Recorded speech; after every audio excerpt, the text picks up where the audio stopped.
I genuinely saw the power of mixing data with creativity. And I still feel that there's a significant power there now. You should never get to a point where you are comfortable at work, because that is, one of the killers of innovation, and also the killers of fun. Yeah, I was literally listening to Tina Turner the other day, We Don't Need Another Hero. And it just coincided with someone at work who asked if they could help on a project that was already finished. And that song just came on. I was like, you're absolutely right, Tina. We don't need another hero. We're all done here. Welcome back to Makes You Wonder, where I, Oskar, wonder about human creativity in the age of AI with leaders, entrepreneurs, creatives, and AI experts to understand where we are all going. Today, we're diving into the world of digital media and advertising. And that's specifically relevant because, at Wondercraft, we are very much in that space. In the past couple of months, we've been creating our platform to really cater to the needs in the creative industry, to be able to create fast and cheaper and just more dynamic audio advertising for brands and creative teams out there all over the world. And today, joining me is Patrick Zinga. He is a digital media, data, and MarTech lead at Heineken UK. Super iconic brand. And there he leads charge in creating data-driven marketing strategies for, it's an incredible brand, but they have many of them. There's not only Heineken, there's about 26 of them in UK alone. And Patrick has a long career in the agency and brand world, which is something that we're going to get into in our conversation. I find that interesting, being in the agency world myself, very, very long time ago, that we won't talk about too much, how long ago that was. Anyway, he spent a decade in WPP, Dentsu, Aegis, and Publicis, where he helped brands like Microsoft and Visa and Unilever shape their digital growth strategies. He then jumped to the brand side, the light side or the dark side, depending on how you look at it, to get more deeply involved in the challenges of brands in the fast-moving consumer goods market that Heineken operates in. Without further ado, here is my conversation with Patrick Zinga. Take it away.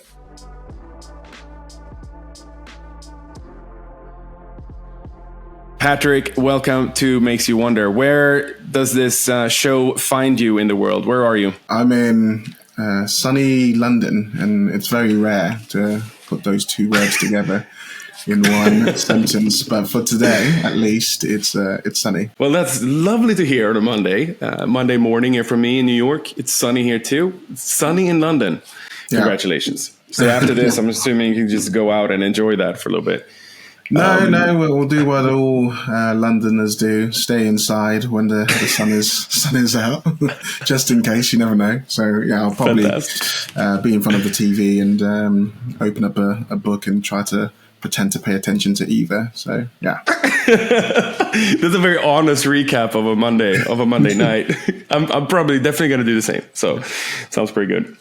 Anyway, welcome aboard, Patrick. This is going to be a fun episode because I'm really curious about what you're doing and your background in media and tech and really the brand work that you're doing at an iconic brand as Heineken. So I'm really excited to get into that. But first of all, tell us a little bit about your background. How did you get into this space in general? Let's stay on the personal side here. When did you know that you're going to step into the world of brand marketing, data, and MarTech? Yeah, well, MarTech wasn't a thing when I was younger, or there weren't any roles that had MarTech specifically in the title. I'd say the past 4 years, it's grown in importance as people realize that there's only so much marketing can do in a traditional sense, and actually you need technology as technology advances to really help bolster and give you the competitive edge. I, like pretty much probably 90% of all marketers, fell into marketing. It wasn't really something that I really wanted to do when I was younger. I think when I was a kid, I wanted to be like a firefighter. So that's completely different to what I do now. And I wasn't even too sure if I wanted to go to university. I always thought it was something that only people from a different background went towards. But I went along to a university open day with a friend who was at the time training to be a pilot. Spoke to a few of the professors there, and there was one particular professor who just excited me on what my potential life could be if I took their specific course. And luckily enough, it was an advertising with digital communications course. So it took two things that I was fond of, because I liked watching TV ads, especially the really engaging and creative ones. And I also liked anything digital. And, 10 years working agency side on some big and wonderful brands, great opportunities came and went. And all of a sudden I found myself, working in one of the, I would say, best places to work at Heineken, and doing a role that kind of merged the creative side, the digital side of the fence, but also more importantly, the tech side. So yeah, kind of an all-in-one role here at Heineken. That's fantastic. Everyone should have a good teacher early to lead you into something great. What was it with that course? It sounds like a fun course as well. I wish I had that. Quite specific in advertising and actually getting into that. It usually starts more conceptual with marketing principles in general when you go to university. But what was it about that course that kind of piqued your eye? Was it the creativity of it? Was it the specificity around advertising specifically, or what do you remember what it was? It was the fact that we could go and work alongside agencies directly. So it wasn't just all theory. When I had this discussion with the professor, they were talking about how they already had relationships with Mediacom, they had relationships with Publicis and Dentsu. And what they would do as part of your functional degree is give you a brief directly from clients. And these were live briefs. So that kind of persuaded me when it came to, okay, we won't just be talking the talk, won't just be reading books and, copying and pasting from memory. What do we learn from the books onto a piece of paper? Actually, it was, we're going to be involved with clients. We're going to tackle real life issues that those particular businesses had and be responding to briefs, doing presentations, creating PowerPoints, and working as though I would work in an agency. Now, I remember at the time as well, I was watching the series with Ari Gold. Entourage. Escapes me. Thank you. Yes. Entourage. Yes, I was watching Entourage, which is an amazing series. And yeah. I remember watching thinking, fuck me, if that's what it means to be in an agency, that's what it means to work with, different influencers, different actors and sponsorships and partners, etc. then that's where I want to be. Because I've just assumed every single agency worked exactly the same. And yeah, that's what convinced me to take the plunge and go into advertising and digital communications. That's a fantastic role model to have, or not maybe role model, but at least a benchmark, Ari Gold. How was the agency world when you step into it compared to your Entourage portrayal of an LA agency? Yeah, no, it was good. Every single place that I've been to, I started off at Mindshare. And this is back in the day when it was fun. I'd say the culture's changed a lot since I was there 13, 14 years ago. But when I started, everyone was pretty much similar ages. Everyone was young. It was either you were really young, just out of university or college, or you were what I deemed as really old back in those days, in your 40s. And there was this middle ground of individuals that disappeared. No one really knew what happened to them. So there wasn't really a in-between age. It was either you're young or either you're old in senior positions. And yeah, it was just absolutely amazing. The culture was amazing. We celebrated every win. We were out as a group, as a team, all of the time. We were meeting interesting and wonderful individuals, and we're working on some pretty amazing brands.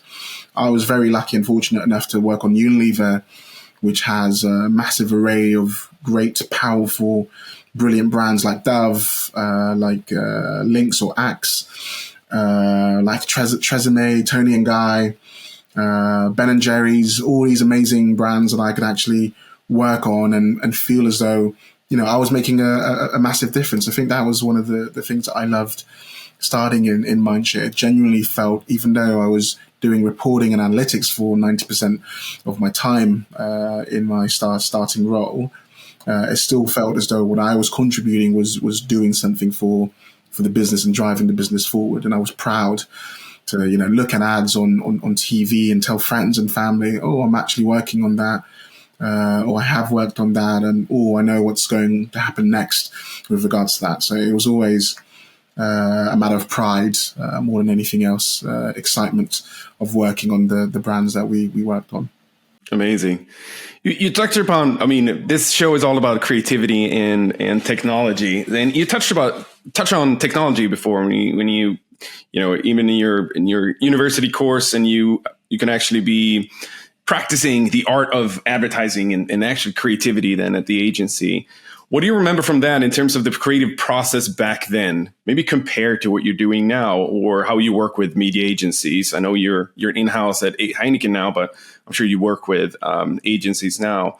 Well, what you said, it was a big cultural shift, and I can recognize that too. I was in an agency 20 years ago, and I think it's quite different now. But yeah, what would you carry with you from the creativity back then compared to now? Yeah, it was a lot more fun agency life previously before. It's a bit of a weird one because there are good bits and bad bits. I would say from a creative perspective. So because I was on the planning side of the fence, it was always separate. Creative agency would get a brief. The ad or media agency would get a brief, and you'd work. You wouldn't work collaborative. You wouldn't work together. I can't even say the word. I can't even say the word just because you just couldn't do it. Such a trauma. Yeah. Yes.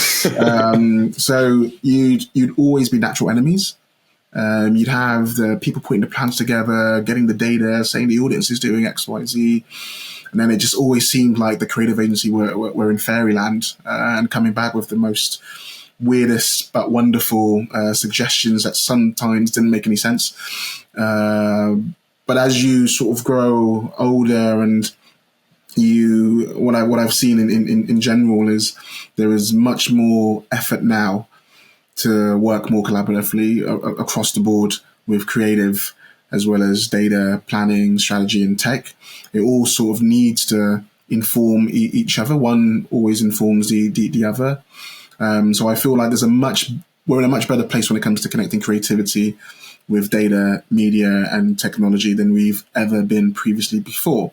And because the onus of technology is much more influential at creative agencies than it was previously, and people understand that that's what the brand, speaking from a brand perspective, that's what we want. We want to give out one brief. We don't want to have to speak to different contributors at various times because we're time poor. We're being asked to do a lot more than we were previously with less budget than we had previously. So the more our agencies can work collaboratively, I can't even say the word. The more our agencies can work together better, helps us across the board. So I think we're in a better position now than we were previously. Very, very cool. What is your personal life look like in terms of creativity? Do you have a creative outlet outside of the work that you do? You're time poor at work. Do you have any time left over to pursue any creative endeavors outside? Yeah, no, definitely. I feel anyone that works in data has to have a creative outlet because it keeps your mind functioning and it keeps you actually enjoying work. If I was Excel day in, day out, then I don't think I'd get up for work in the morning. So I am an amateur photographer. I love anything photography based. I like taking pictures of people, of architecture. I've always been someone who's loved the arts. I did an art course when I was younger in college. So I've always been someone who's loved creative. I've been the creative champion in a few agencies when I was agency side, because I genuinely saw the power of mixing data with creativity. And I still feel that there's a significant power there now. So for me, the photography classes I still attend now. I I recently went to one last weekend, actually, at a place nearby me where we were looking at lighting and how you can change an image completely by looking or changing small increments of light. So for me, that helps. I'm in a senior position now where I'm not really in day-to-day, but I try as much as possible to still speak to the junior members of the team to understand more what creativity means to them. I venture out with our influencer team. I go to a lot of the production sessions that we have with the creative agencies because that stuff excites me and it takes me out of the day-to-day. So I feel like it's very important to have a blend of both. It's a great recommendation for all, I think. I couldn't agree more. You got to be data and poetry needs to blend together somehow. And I think you can draw strength and insights from both sides of that spectrum. So, I mean, you're having a fantastic career of being on both the agency side. You've been at a few big agencies, right? Mindshare is a Group AM agency, and Dentsu as well, right? Also, Publicis as well. That's right. And worked on big brands. You've been on both sides of the aisle, so to speak. But what are the challenges? You leaving agency side. Tell us about the reasoning behind that. Was there what's the difference between the in-house side now and the agency side that you used to work with? Is it a very vast, different way of working, or is it something that you give us your take on the transition. I absolutely loved agency side. I think it's great when you're learning because it enables you to learn from a variety of different people who are either at the same level as you, working on different brands to you, but also from the senior guys that have been there, done that, and they're always willing to lend a hand and to help people coming into or breaking into the industry. So I think it's a great environment for people to learn and people to grow within themselves. The issue with agency, or at least from my perspective, is you get to a point where you stop learning. You get to a point where it's more frustrating than anything else because you're not as close to the client's business as you would probably like to. And, I went into strategy roles where I was speaking to senior leads, on the client side of the fence, but I still didn't feel as though I had enough understanding of how businesses work, how money is made within those businesses, and what their priorities are. The difference, or the biggest difference, coming client side and working in an in-house team, is you genuinely have a vested interest in that business doing well because you are part of that business. And everything you do and all the recommendations that you're putting forward, it's to better the business. I'm in meetings where decisions are being made and I'm contributing to those decisions that can essentially shift the direction of, Heineken UK, which is amazing, which is great. And I've never felt so responsible as an adult. So I think that's what's missing. More agency sides is it does get to a point where you want more from the role, from the job. And unfortunately for me, at least, I just wasn't happy where I was, and I needed to get more. And I felt being client side would enable me to do that. And I feel like I was correct and I made the right decision. Yeah, it's great. Sounds like a traditional consultancy trap you can end up in when you're an agency working with several brands. You never get across the fence really to see how the sausage is made on the other side always. Exactly. And that curiosity usually leads to the step that that you finally did. Would you ever go back agency side, knowing what you know? Sorry, I should let you finish that sentence. Finish the sentence and that was it. Enough said, maybe. Interesting. Let's talk about Heineken a little bit. I mean, it's an iconic brand, and obviously it's a portfolio of many brands now, right? I think it's 26. Is it up to 26? If my research is correct here. In the UK, Yeah, in the UK. And, when I hear Heineken, I just hear Champions League and I get certain emotions rushing through here, on the kind of connections that I have with the brand. The years you've been at Heineken, how has the evolution been for you working in the brand? How's your view of the brand changed? How's your journey been at Heineken? Yeah, it's like I said, it was very eye opening when I started and I realized how many functions alone were in marketing. That it wasn't just brand, it wasn't just brand managers doing all of the work. That is, it's a team. Heineken being a family run business, and a lot of people forget that it is still essentially a family run business. There's just a culture which is all about celebrating. And you wouldn't want to go work in a business that is an alcohol-based business. It's a brewery-based business, and it's actually boring. I think that would be distraught. I genuinely love the brands that we work on, and I love the open nature that I can be critical, because we're not a brand that does everything 100% right all of the time, but every opinion matters.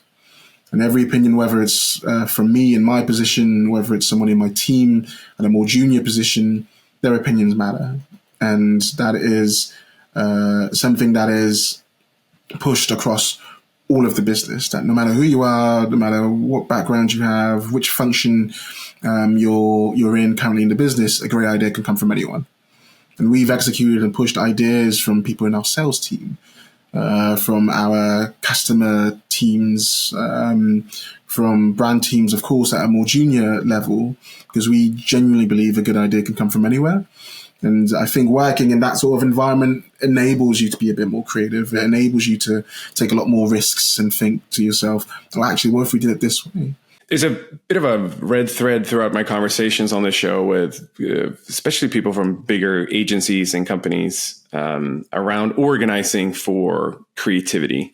And it sounds like you're doing that. Can you give us some practical advice on there? How do you make sure that good ideas can rise to the top and be discussed and end up on the discussion and find wings throughout that conversation? How do you organize around creativity? Is it sitting together? Is it creating a format for it? What's your advice on that end? Yeah, I mean, I'll tell you now, it's not coming into the office 5 times a week. We collaborate, and I can't stress the importance enough of open collaboration. And more importantly, we look externally. I didn't coin the phrase Heinekenized, but what you don't want to do is work in an organization or a business for so long that you get used to a certain way of doing things, and you go, this is how things have always been done, so we're going to continue doing things this way because it's easy. I feel like at Heineken, we challenge that. We challenge the ease, the norm. We, especially in my team, because I have a lot of feisty individuals within the team who literally asking why. Why are we doing it that way? Why is the brief shaped this way? Why is that the audience? Is that the right audience for us to actually go for? And as I mentioned before, collaboration is so important across not only our team within media, but with the brand teams, with the sales teams, with ATL, BTL, and with our partners. So we do, they're called coffee sessions, where we invite inspirational speakers in to talk to us about their journeys, not specifically around marketing and advertising, etc., but just in general about these specific individuals and their journeys in general. We have our partnerships leads who brings a variety of different partners in to talk about not sales pitches, but just to talk about a particular trend or theme that they're seeing that might be applicable to us. I lead and drive Comms Council or Communications Council, and that is specifically around creativity. So we do the exciting data bit at the start of here's our share volume, our value share, competitors, here's what they're doing in this space. But then we bring 3 or 4 different individuals in to showcase a good case study that they worked on. So we'll bring a gaming partner, for example, to show us what is working for some of our competitors in gaming that they've done that they thought is amazing to showcase. We'll bring an influencer partner to talk to us around, Gen Z and the trends within that particular space. And more importantly, we're capturing this, we're sharing this to the wider business. So it's not in these small committees, but it's to the wider teams as well. We're encouraged to, go on LinkedIn to speak to other vendors. We're encouraged to speak to our competitors and, liaise and ask those questions. How can we be better advertisers in general? How can we enhance consumer experiences of our brands? And how could we celebrate? Because I love digital, I love the internet, I love anything in regards to like social media, etc. How do we ensure we're delivering the best experience possible in these platforms, and we're not seen as a crappy or bad advertiser that's just there for the sake of being there? How do we deliver purpose to go above and beyond the functional need of drinking a beer or cider? So that's what I love, is that creativity does inform what we do. Here internally, one thing that we do that I also love is we have bravery scores. So it's a scale of 1 to 5. When we're briefed and when our partners are briefed, we put a bravery score of how brave the brand essentially wants to be, or how brave could we be in our responses. So it's, goes to a 3, which is average, pretty much do what we did last time, but maybe, flip something around that's a little bit more exciting, all the way to a 5, where it's like, let's just do something absolutely insane. And we're happy to say yes, even though it sounds like a weird response. So I think having the bravery score, which we've had for the past 2-3 years, has definitely enabled our brands to challenge themselves a little bit more and to think outside of the box, and also, again, like I said, to really understand that every idea is a good idea. I like that, a bravery score. I think that should be something we all have. Can you tell us a bravery score of 5 idea that came to fruition, that paid off? Yep. There was an innovation on Old Moo, one of our ciders, that we launched this year, and it was essentially to Snapchat the part of the consumer journey. So we were putting Snapchat pins on all of our out-of-home executions, all of our digital executions, and then creating a world within Snapchat as part of what the campaign was called Mootopia, which was this 3D rendered world where individuals can go in and find out more about different fruits that we use as part of the cider making process.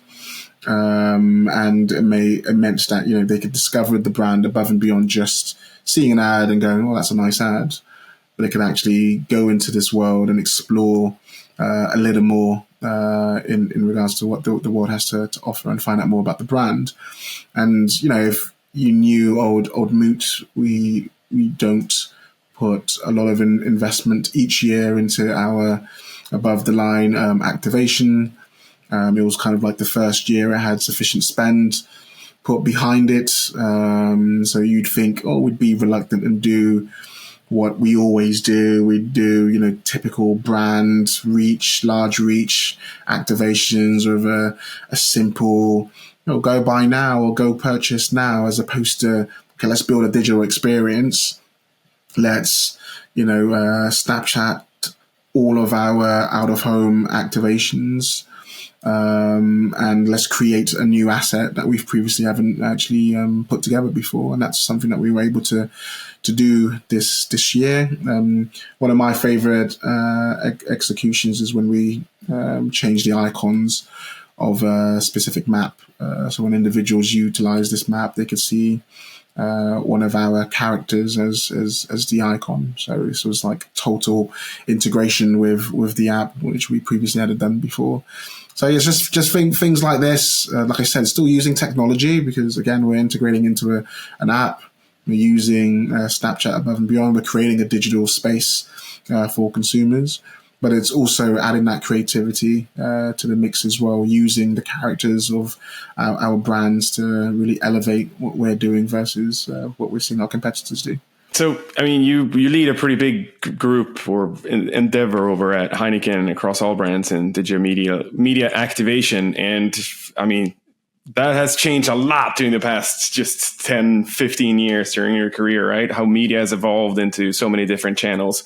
Give us an idea of what is the general kind of approach to media strategy in 2024? What are some of the core principles you guys use when deploying creativity in so many different channels and in activations? It's a difficult one because every brand is different and has their own approach, and it kind of goes into the whole notion of, you're hiring people for their expertise and for what they bring, which will be a little bit different. There's value and opinion, and they vary across the business, but someone obviously has to make a decision at the end. I think for us, aside from the Bravery Score, as I mentioned before, which is across every brief, we always, have our KPIs in mind in terms of the business KPIs and what we're focusing on. And that's ensuring we're very customer centric, that people enjoying our brands. It's that reminder of what your core purpose as a brand is. And for us is brewing the joy of togetherness. So it's people going out, people enjoying themselves, hopefully with our drink in hand in an environment that they feel safe, they feel happy, and are moderately drinking and having fun. So for us, it's always around being consumer centric. And then, like I said, it's understanding the value proposition for each of the brands under Heineken. So how does Brewery differ from the likes of Foster's or Heineken brand? So how are we selling in these particular products versus another product within our portfolio, and also versus our competitors? And then more importantly, it's consistency across the board, across the whole omni-channel activation. Our message has to be consistent, whether that's in the pubs themselves or online in the digital forums, or even in retail. When you go into the store and you see our products on the shelves, we need to ensure that the messaging is consistent throughout. And I think more and more so we're being a lot more data driven, or using data to drive a lot of those decisions. We've pushed a lot more of our spend into performance marketing. So we're focused a lot more on brand driving performance. So I would say when I came into this business, it was pretty much, if you're looking at brand versus DR, it was pretty much like 90% brand. And that was kind of seen as the holy grail. Whereas now there's a lot more focus on digital, there's a lot more focus on performance, a lot more focus on measurement side of things as well. But we've also launched an arm of our business, which is around the consumer experience, or we call it CX. So I have a consumer experience lead, and their focus is on, how do we enhance the experience of the consumer when it comes to our products? So it's not just for the benefit of us as a brand, but it's also for the benefit of the consumers. How do we go above and beyond? Do we do PR stunts? Do we do giveaways? Do we do merchandise? Whatever that essentially is, it's more, like I said, above and beyond just getting a drink in a pub. It's, how do we enhance those experiences so you like us more, and we stay in your memory more, or we're part of that great experience in the pub. So let's talk about, you said before that you have less budget but more things to do, basically, which is the situation that most brands and most companies are finding themselves in. That's just the progression of business these days. How are you leveraging AI, or are you in your practice, and how are you kind of exploring that and to find new workflows that could improve the way that you work, but also the output that you're creating, right, in advertising and deploying personalized campaigns or any of that? How are you? Where are you in your journey as a Heineken, as a brand, with AI right now? Yeah, I'm not ashamed to say that we're at the beginning. We're at the test, learn, reapply, scale part of the fence. We're not at scale yet. And I think anyone that's coming on this podcast and telling you they're using AI and they know exactly what AI means and they know exactly what it means for their business, and they've understood the value they can attribute to utilization of AI across their business, is lying. I think automation has always been a thing before AI was a term that everyone was talking about. I think this year is probably the first year I've seen AI mentioned multiple times across so many different individuals' articles and or LinkedIn, etc. I don't think anyone's actually using it as much as they proclaim they are.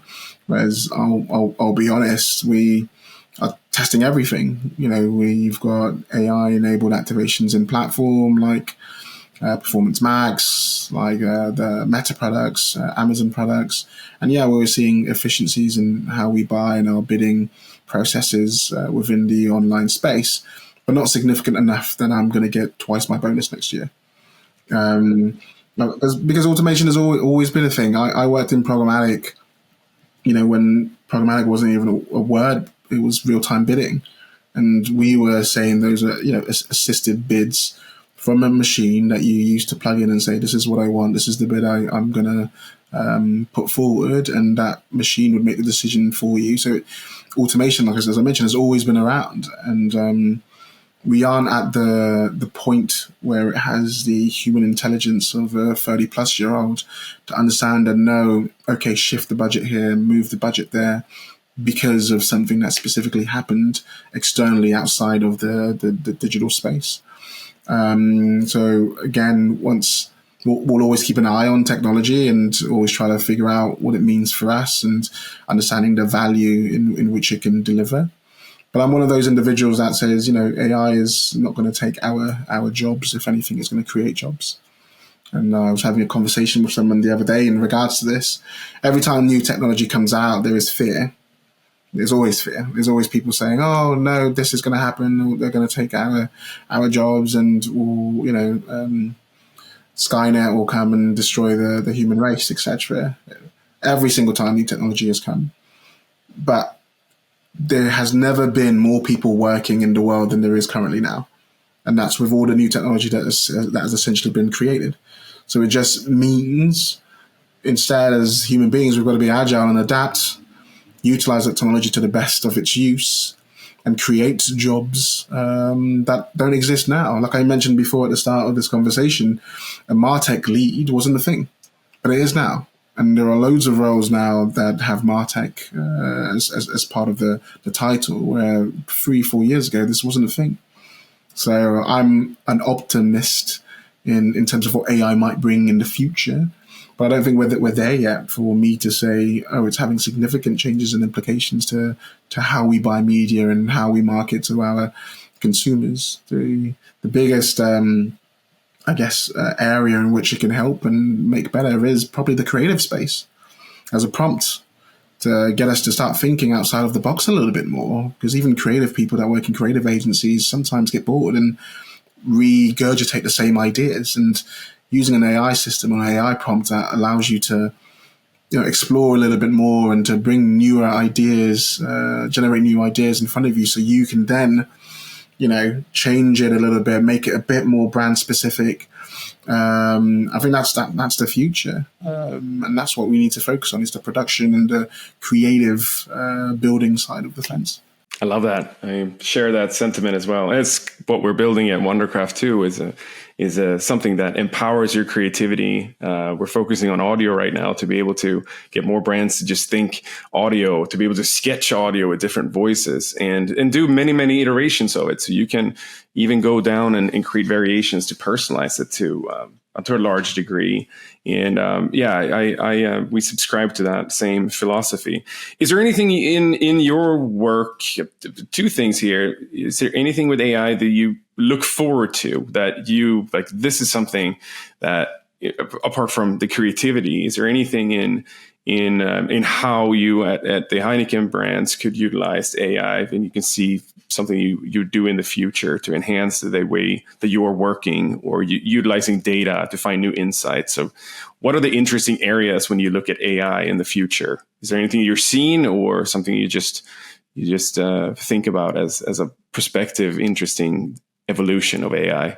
Yeah, I love the fact that you mentioned audio, because I think it's an underused, underinvested channel that not a lot of people take advantage of, which is weird because it's the oldest form of advertising is audio, is right. Shouting in a market store, word of mouth, telling your friends something was good and they should purchase it. There's so much strength within audio, and I completely agree with you. We haven't even touched the basis of what AI could essentially contribute, especially when it comes to making things more regional, changing accents. So it's the same message being delivered in two different areas of the world, but it's in an accent that is more akin to me and myself and relevant for me and myself. I think there's so much power in people hearing themselves in an ad. And you can deliver a lot more value in that sense in that individual's life. So definitely in audio, I'd love to see that develop a lot more, and more brands take advantage of that particular space. We already mentioned creative, so I won't go too much into that. But yeah, prompts, creating the actual creatives itself, creating different forms of the same creative for different purposes. So having one for brand, having one for performance in the blink of an eye, a touch of a button. Changing the format, size, shape of a particular creative, and making that enabled to go across big web pages versus mobile sites.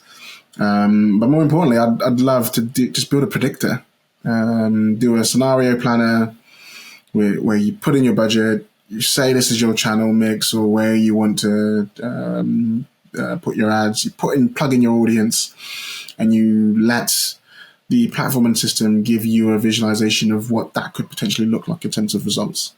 So we can understand and say, oh, actually, have we overinvested in TV, and maybe we should put more in this particular space because it's more relevant for this particular audience.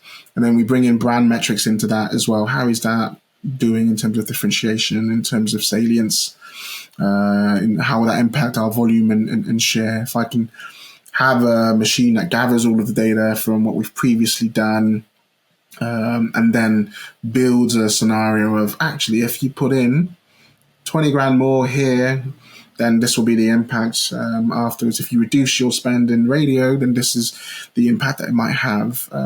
Because the more informed the decisions we can make, the more likely the results will be based on those informed decisions. The easier it is for me to do my job, to do less of the planning side and move more into the creative side of the fence, where we're pushing bigger and better ideas. So I think that's where I would like to see the growth of use within the AI space. How do you think the consumer side will evolve with AI? I've had some amazing guests on the show. They're really futurists in the space, and the idea that in a not too far distant future, we can have AI agents do our shopping for us, right? They know our preferences. Patrick, you love Heineken on Monday night when you're checking TV, and I'm going to make sure that you have that in your fridge. You're not out there searching and clicking around anymore. The AI agents really learns your profile and helps you out. Say that happens. It's not a far-fetched idea at all, in my opinion. What do you think the future of branding would be in that scenario? Because at that point, you have to influence the AI agents, not your end consumer, in a way. Or do you? You know what I mean? It's going to be a different kind of playing field almost for brands, and as consumers have things more personalized and served up to them. I think we obviously have to avoid the future that we see in, I don't know if you've ever watched WALL-E, where everyone is fat. The cruise liners. Yeah. And you're just blinking essentially to say, I want to purchase this thing, and then you blink and already it's been delivered to your door. And then there's the other side of the fence of Minority Report, where it already knows what you want to buy before you purchase it, which I think would be insane and too much control given to technology. Because there is that part where I think we're still at the stage where people don't want to be annoyed. And we need to be really careful when we're building the marketing experience of the future as to what we prioritize and how much control we do give to the consumer. For me, in terms of this space, dynamic pricing will probably be the best from a consumer perspective. Knowing and seeing where the same product is priced at different places and being able to buy that in one space as opposed to going to loads of different retailers to get that one product would probably be a great experience from a consumer. If I want beans, if I want bread, if I want whatever, where can I get this at the most cost relevant place for me, and how quickly can I get that delivered to my house, I think is going to be an amazing experience. We've already seen the increase of chatbots and virtual assistants. I think that's only going to increase, especially when it comes to things like natural language processing.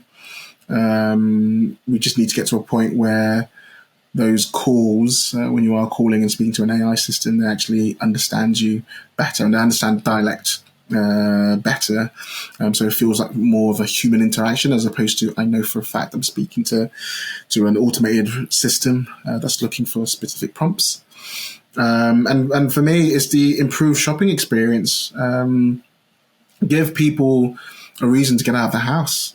Give people a reason to go to the mall and have an amazing shopping experience.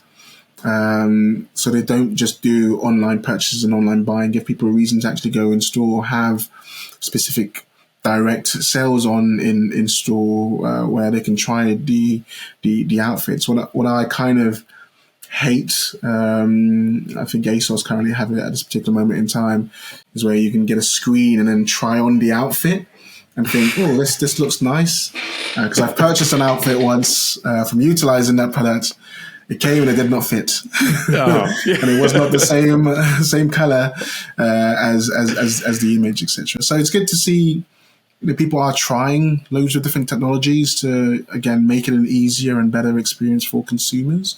But we really need to be focused on that consumer. Do they want that? Is it too early to push that forward? And if you're going to put a lot of money into building things like that, you need to do it with the thought of this is actually going to increase our sales. And it's not just increase our sales, but this is going to be a better experience for our consumer. So yeah, I think there's a fine line of where it could go, where we don't want to make us all lazy and unintelligent because we're kind of like, well, a computer can do it for me. Why should I do it for myself? But we also want to improve experiences of our brands and improve the shopping experience for consumers so we can get to purchasing the product quicker and make better informed decisions of those particular products. Fantastic. Wise words from Patrick. We're going to round off. We've taken so much of your time, Patrick. It's been wonderful to have you on. I have two more questions for you. Give us a cool recommendations here of music or podcasts or audiobooks that you have in your earbuds currently. What do you have? Oh gosh, that's on the spot. Nothing. What do you do when you work? Can you listen to like a podcast when you work or when you're commuting, or you listen to music? What are you? What's your mode right now? I listen to music. I'm an absolute massive fan of music because the fact that you can listen to it anytime. But I'm very old school, where I still listen to 90s music and songs. No shame in that. No shame in that. That's amazing. Yeah, I was literally listening to Tina Turner the other day. We Don't Need Another Hero, and it just coincided with someone at work who asked if they could help on a project that was already finished, and that song just came on. I was like, "You're absolutely right, Tina. We don't need another hero. We're all done here." See, this is literally the soundtrack of your day. Yeah, that's perfect. Yeah. That's so beautiful. Yeah. Music. All right, Tina Turner. Gotta check it out. Never heard of her. Gotta check her out. Okay. Lastly, if you want to give advice to anyone, coming out of school now who wants to follow your career path, what would you say to them? I'd say to them, there are a lot of mistakes I did where I was a bit, I'd say, a bit unaware of my own abilities, where I stayed at places for too long because I didn't think I was good enough to move on, take the next step up. I feel like everyone is uncomfortable whenever you do a new job anywhere, and you should never get to a point where you are comfortable at work, because that is one of the killers of innovation, and also the killers of fun. In my opinion, you should always be a little bit uncomfortable, because that's what enables good thinking, enables efficient thinking as well. Because you attack problems a little differently. You think to yourself, now I have a problem. How do I resolve this, and how do I get to the solution? So I would say always, put money on yourself. Always bet on yourself, and surround yourself with good individuals that also bet on you and also think you're amazing. More importantly, listen to them when they tell you you're amazing, and take that next leap and next step into a world that may be a little bit uncomfortable at the beginning. But again, we all get to a point where we are comfortable. It just takes time. So yeah, that's what I would put to the newbies starting off. That is beautiful. I absolutely love that, and I preach that a lot too. I took a call with a woman who's just kind of out of college, just trying to figure things out, and I love having those calls because the world is very different now than it was just 20 years ago. When I got started my career, people stayed longer in their companies they were in. Exactly. And now it's no shame in spending 2-4 years at a place and then level up and leave on a good note and start growing. I love that. Patrick, wise words. Thank you so much for coming on Makes You Wonder. It's been a pleasure. I know you're a busy man. I'm going to let you get back to it. But yeah, thank you so much for coming on and sharing some of your great insights and your backstory. We're going to have AI Anna read us out. And for everyone else, look forward to catching you on the next episode of Makes You Wonder. Thanks, everyone. Thank you for watching and listening to Makes You Wonder. If you enjoyed this episode, do us a solid and hit that subscribe button on Spotify, Apple Podcasts, YouTube, Amazon, or wherever you get your podcasts. For extra karma, please share with your mom and your friends too. Makes You Wonder is made with love by Wondercraft, the AI audio studio for brands and creative teams. It's hosted by Oskar Sarander. You can find Oskar on LinkedIn, X, and Threads. Links in show notes. This episode was produced by Alex Hughes Morgan. It was edited by Zaina. A nice young man named Dimitri from Wondercraft was the executive producer. Learn more about Wondercraft at wondercraft.ai.